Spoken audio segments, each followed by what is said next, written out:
और आप लोगों को वैसे ये मालूम है कि जब आजादी के बाद यानी कि अंग्रेजों के जाने के बाद केंद्र में देश के ज्यादातर राज्यों में कांग्रेस पार्टी सत्ता में आई और केंद्र में जब पहली सरकार बनी थी कांग्रेस पार्टी की, तो उस पहली सरकार में परम पूज्य बाबा साहब डॉक्टर अंबेडकर लॉ मिनिस्टर थे। तो उस समय बाबा साहब डॉक्टर अंबेडकर ने तो कांग्रेस पार्टी के मुखिया को ये कहा, पंडित जवाहरलाल नेहरू एंड कंपनी के लोगों को ये कहा कि भारतीय संविधान में एससी व एसटी वर्गों को जो सरकारी नौकरियों में जो रिजर्वेशन दिया गया है उसका पूरा लाभ इनको नहीं मिल रहा है, इसका पूरा लाभ मिलना चाहिए।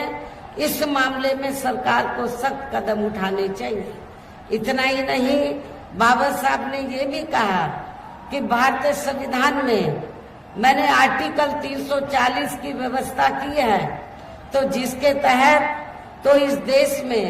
एससी व एसटी की तरह तो और भी अति पिछड़े वर्ग के लोग हैं, अति पिछड़े वर्ग के लोग हैं जिनकी सामाजिक, शैक्षणिक और आर्थिक स्थिति एससी व एसटी की तरह दयनीय है। तो बाबा साहब ने उस समय पंडित जवाहरलाल नेहरू को ये कहा कि इनको भी, जो अति पिछड़े वर्ग के लोग हैं, इनको भी आरक्षण की सुविधा मिलनी चाहिए और आपको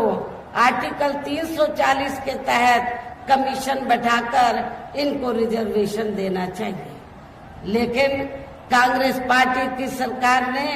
बाबा साहब डॉक्टर अंबेडकर की बात को नहीं माना, जिससे दुखी होकर, और भी कई कारण थे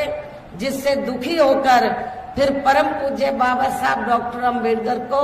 लॉ मिनिस्ट्री से इस्तीफा देना पड़ा था। लेकिन आज वही कांग्रेस पार्टी के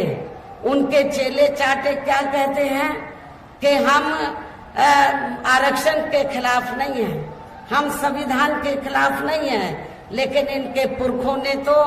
संविधान के खिलाफ जाकर काम किया और रिजर्वेशन का पूरा लाभ आप लोगों को नहीं दिया था, ना कोई कमीशन बैठाया था। ये सब किसी से छिपा नहीं है। लेकिन वोट की खातिर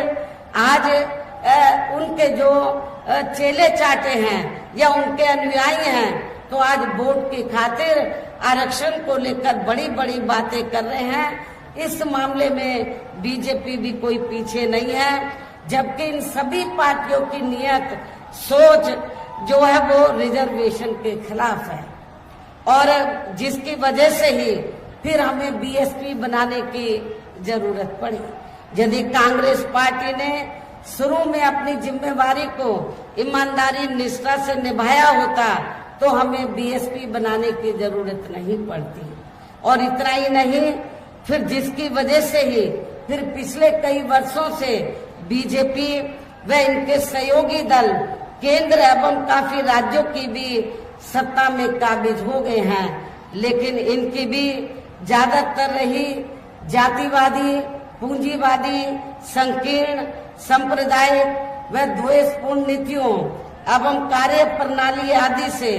तथा इनकी कथनी व करनी में भी काफी अंतर होने की वजह से अब ऐसा लगता है इस बार ये पार्टी भी,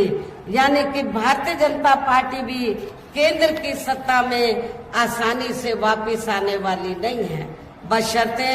यदि ये चुनाव इस बार फ्री एंड फेयर होता है तथा आम चर्चा के मुताबिक वोटिंग मशीनों में भी कोई गड़बड़ी आदि नहीं की जाती है। और वैसे भी इस बार चुनाव में इनकी कोई भी पुरानी एवं नई चल रही नाटकबाजी, जुमलेबाजी व